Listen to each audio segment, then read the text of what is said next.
My puppy turned 4 months old this week. And so I thought, what a better time than now to do a podcast sharing everything he knows and what I'm working on.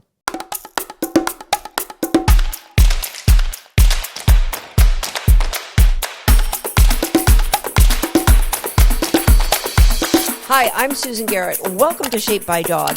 And spoiler alert for you, he knows nothing. But I'm going to share with you what he recognizes, what we're working on, and I'm going to give you insight into what a day in the life of Susan and Prophet looks like. So when I say he knows nothing, it's really my definition of the word know, and I really hope you will adopt this definition. So if I say my dog knows something, then 99% of the time, no matter where I am, no matter what's going on, if I ask him to do it, he will do it. He recognizes the cue that I've given him. He understands all the criteria involved with that behavior. So to say a dog knows something, that's when you have the potential of leading yourself to a frustrating place where you have your hands on your hips and you stomp your foot and you say, you know this. My puppy likely recognizes 40 or more antecedent arrangements, leading him to 40 or more different behaviors that we're working on together. I'd be willing to bet he would recognize all of them, depending upon the location on where I'm working with it and what other distractions are in his environment. So by adopting the concept that your dog recognizes things, then it leaves the opportunity open for your dog at the park when you ask them to sit. If they don't sit, you're going to say, wow, I guess he doesn't recognize that cue in this environment, instead of stomping your foot and saying, you know this. If the dog knew it, he would do it, right? Dogs are always doing the best they can with the education we've given them in the environment that we've put them in. So your dog may recognize things, but does he really know things? So Prophet recognizes so many things. He's a fun puppy. My priorities for him are, number one, to keep him safe. And number two, to help grow his confidence in all different environments and under all different distractions, to make sure he's happy, and to make sure, obviously, that he's healthy. And ultimately, that the things that I value become the things that he values. For example, I know he's growing to value playing with me, learning from me, because the learning is coming to him in the form of a game. Our recaller games right now, some of our Handley 360 puppy games for dog agility. He loves our training session. He values the thing that I value, at least one of them, training with him. But he may also value chasing after a rabbit, and that's something I don't want him to value. So that really is all that training a puppy is helping to grow the list of things that you value, your priorities, and the things the dog values, so that they become the same thing. And so, yes, I love doing dog agility with my dogs. That is a goal that I have for all my dogs. But it doesn't change the fact that if I never stepped inside of an agility ring again, the way I raise my puppies, the priorities I have for them, the things that I focus on wouldn't change. So those priorities start with, number one, name recognition. So that I want that puppy to absolutely give me a head whip reaction when he hears his name, or if you're one of my dogs, if you hear your nickname, because as a given, you will have at least one or more nicknames. So name recognition, which leads to a recall. I want my puppies to come when they're called. I want my adult dogs to understand to come when they're called. I want a retrieve, and I want them to have great value, great understanding of what it means to be in reinforcement zone, which means walking on my side, walking beside my hip. It could be on a leash, it could be off leash, but I want there to be a great amount of value for walking in reinforcement zone. Those are my big priorities when I have a puppy, and throughout that dog's entire life, those will always be a priority to me, because I think those are the things that make a great family pet, that allows the dog to have an amazing life, because you trust them and you can take them places and they enjoy going places with you. Now, yes, there are things like cooperative care is something that I will work on every day, so that the dog has a say in getting his nails trimmed and me looking in his ears or checking his teeth. He's teething right now. Cooperative care is always something that I will be working on, as well as we have a puppy. We have to do socialization, habituation, generalization, ideally not desensitization, but it depends on the puppy that we have. So all of those things are included in the package of whatever else you want to teach your puppy. that maybe is a sport-specific skill doesn't come in at the expense of any of those top things. And the final priority for my dog would be growing white noise, which means that things that are a distraction and for profit, it's like the leaves blowing across the grass. His neck grows 6 inches and he's just so engaged with that. Things that are a distraction, I eventually want those to be white noise to him. Now, leaves going across the grass can quickly become white noise to a puppy as they age, but all distractions, I want them all to blend in to be white noise, meaning my goal for that puppy is to have environmental neutrality, meaning I can take them places where there are high, exciting things going on, and he will focus on me. He will be able to function and do the things that I ask and not feel the need to leave me or to get so frustrated because he has to stay with me that he starts vocalizing or redirecting on me or on a leash. That's a goal that I have for my family pets. So before I get into what Prophet and I are actually working on, let me share a little bit about what a day in the life of Susan and Prophet looks like. So generally I get up around 5 o'clock in the morning, maybe a little bit before, maybe a little bit after, but Prophet stays sleeping in his crate. He sleeps in a crate right beside my face. It's probably getting close to time that I put him on the floor in his crate, but I kind of like having the guy hanging out there. So he's right at my face level on a nightstand in his crate. I get up at 5 a.m. He sleeps in. He doesn't even budge when I get up. I go and do my morning routine, my meditation, my yada, yada, yada. And he sleeps. I come and wake him up somewhere between 7 and 7:30, and we have a little bit of a cuddle because he is a snuggly little boy. We then go outside for him to do his business. Generally, first thing in the morning, he will both urinate and defecate, and I do have conditioned words for each of those activities. Actually, his breeder started with his urination cue, so I've kind of stuck with that German cue. And then we come inside and he has some free time romping around the house. He's just been in a crate all night, so I will do what I have to do in the kitchen. He's usually playing with a toy by himself. Occasionally he might try to engage Swagger. It's rarely that he gets anything out of Swagger, and that goes on until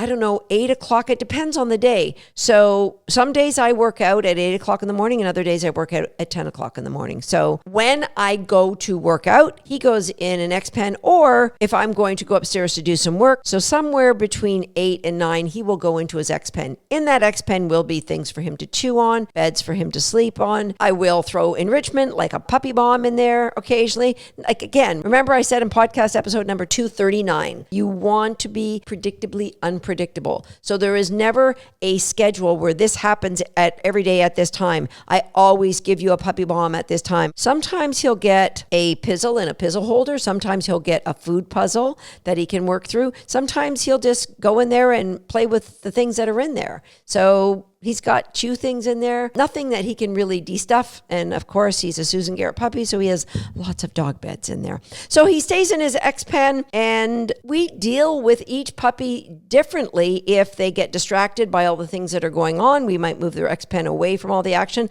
I like to have the puppy out in the middle of the action because that's how they learn to deal with all the noises and activity that goes on in the house. And so 9:30, he gets his breakfast. And that is almost always a training session. So if I'm working out, I finish my workout. If I'm going to work out at 10, then I'll probably give him his breakfast at 9. And that training session probably lasts for 20 minutes. Now, we are not training for 20 minutes straight. We're playing games. For example, this morning training session was cutting his nails. So that was the last 10 minutes of it. And the first 10 minutes was doing some fitness exercises. Always balancing anything that is more focused related to him with something that's action and fun with him. Because I don't want to bog down the puppy's brain with things that are just too heavy. Light, playful, tugging, retrieve games, along with doing things that are maybe some target work or learning to sit or stand or down. There's so many things that we're working on. 40 behaviors we're working on,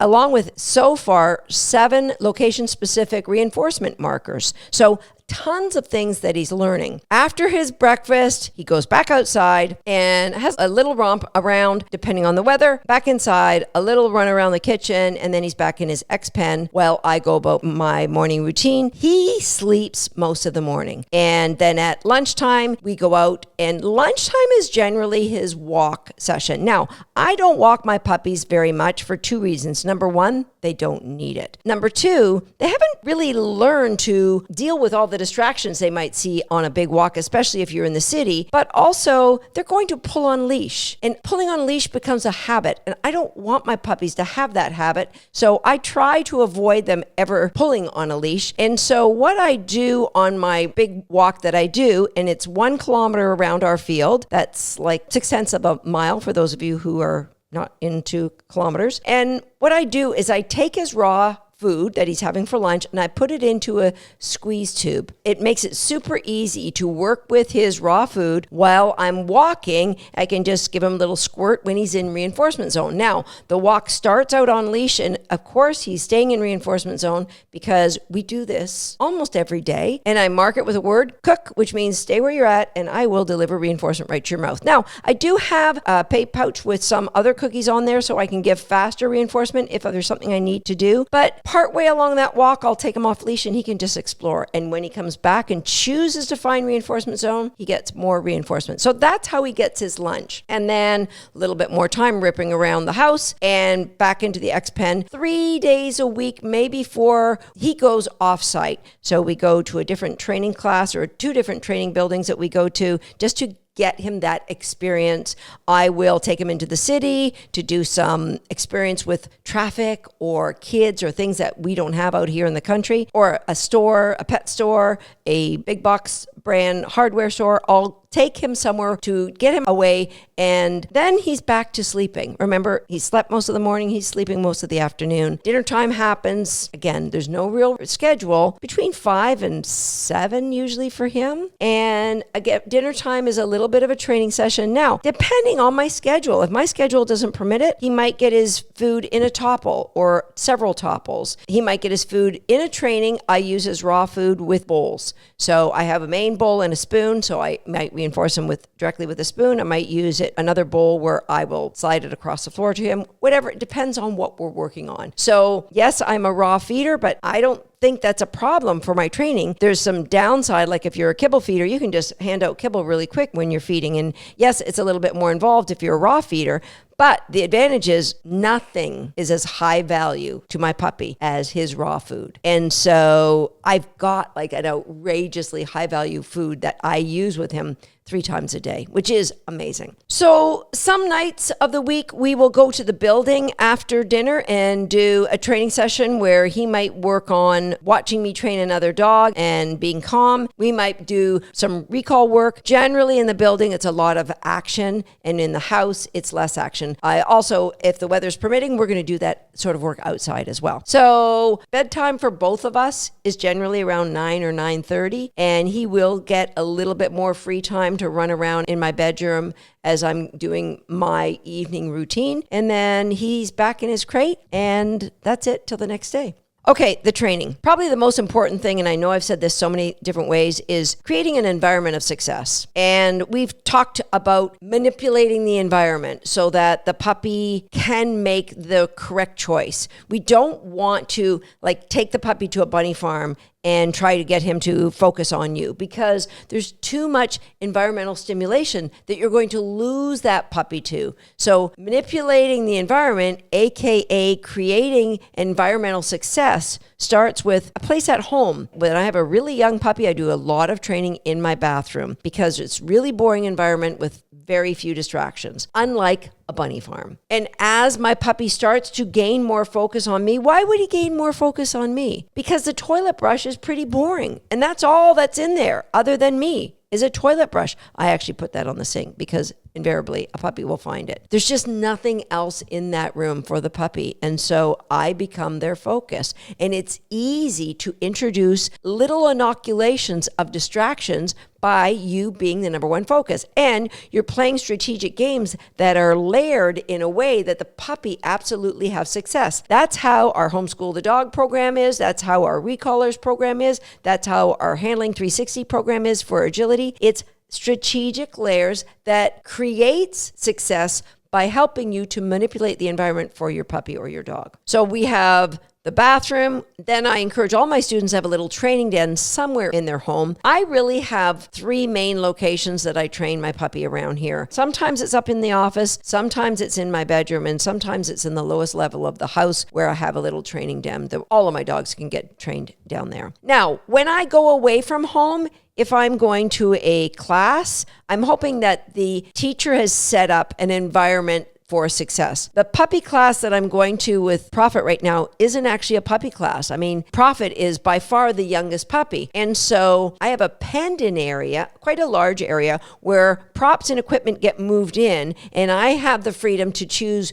when I want to do things and what I want to do with him in this big ex-penned-in area. Well, the older puppies are doing exciting agility movement. And so I will take more exciting motion games like tugging or retrieving inside my little gate when I know those other dogs are really going to be doing some fun things. And when they're working on things that are not as action filled, then I'll do things that will give him more focus. So it's our goal to environmental neutrality everywhere. I don't give him the tough choice of, do you want to run to the end of your leash and chase that other dog? He's in a pen. He knows that's not an option, so he focuses on me. Now, why does he focus on me? Because we've done so much rehearsals of that in the bathroom, in the training den, in the quiet areas of my home, and little areas of the backyard or the front yard or the training building. So that allows me to grow different environments, but only when the puppy chooses the correct choice, because that's how we come together as a team. Okay, so I've told you my training priorities, and I told you I've got 40 antecedent arrangements that I know he would recognize. Some he is well on his way to knowing. For example, his name. His name, he's well on his way to knowing the word gassy gassy, which is the cue that his breeder introduced, which means to potty on a leash or off a leash. He's well on his way to knowing those cues. Does he know them? No, because I can't say that I can take him anywhere. 99% of the time, he's going to do exactly what I ask. But those are the 2 that he absolutely knows the best. Possibly strike, his cue to grab his tug toy as well. Okay, so I've given you the list of my priorities. I might be conditioning, things that I want the dog to generalize. I might be shaping. I might be targeting. I've taught my puppy to target my hand, to target my fist, to target my knee, to target his paws on pieces of wood, to target his paws on 2x4s covered in wood, to target his paws on pods, on little silicone textured coasters. Those are great targets for dogs. Put a link in the show notes for those. So I've done a lot of, he'll target the side of his face, he'll target his chin, he'll target his paws, he'll target his nose. So there's a lot of different behaviors that we've shaped using targeting, which allows me to build on other behaviors. So our focus every day was cooperative care. We really are stretching that out because he pretty much let me cut his nails. We've been cutting his nails for 3 weeks,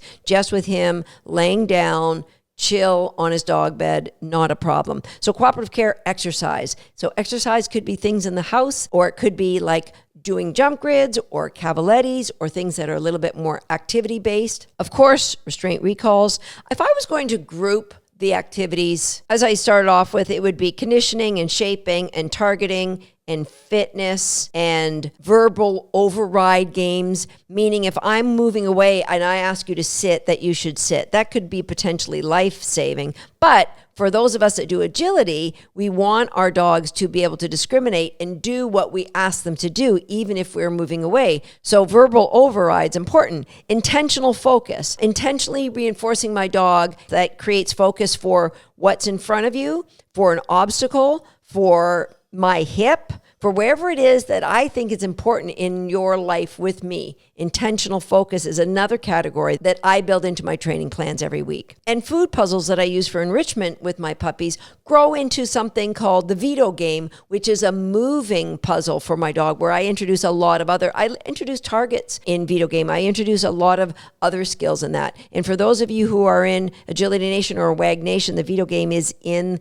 those memberships. So you can look it up. It is a great game for puppies. And I think that gives you a pretty good overview of what we're doing. One thing I want to make sure that I mention is that probably 80 to 90% of the time, and really closer to 90% of the time, when I take Prophet out to go to the bathroom, he is on leash. He doesn't get to romp around the whole backyard. He is on leash. He urinates and he defecates on a leash. It's so important for you to be doing that. We want our puppies to be able to pee anywhere we may take them throughout their lifetime. And you can say, oh, I'm a homebody, they're not going anywhere. Someday they're going to go somewhere, and you're going to be that person walking up and down this little strip of grass in front of a motel, asking your dog, please pee, it's raining, I just want to go to bed. If you've done this work and conditioned to do it on leash, I've mentioned that in podcast episode number 48, your puppy will do it. So Prophet's 4 months old. I know he'll urinate and defecate on leash, but I still do it. And I'll probably do it for quite a while yet, because when they're off leash, then they get to play keep away, dig in the gardens, grab your flowers, do what they want.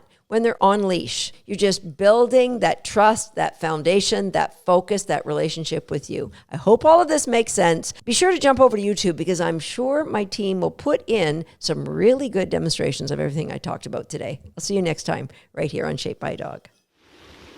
Now, he's in a hurry because apparently he hasn't hit the subscribe button, and he's got a lot further to go than you do.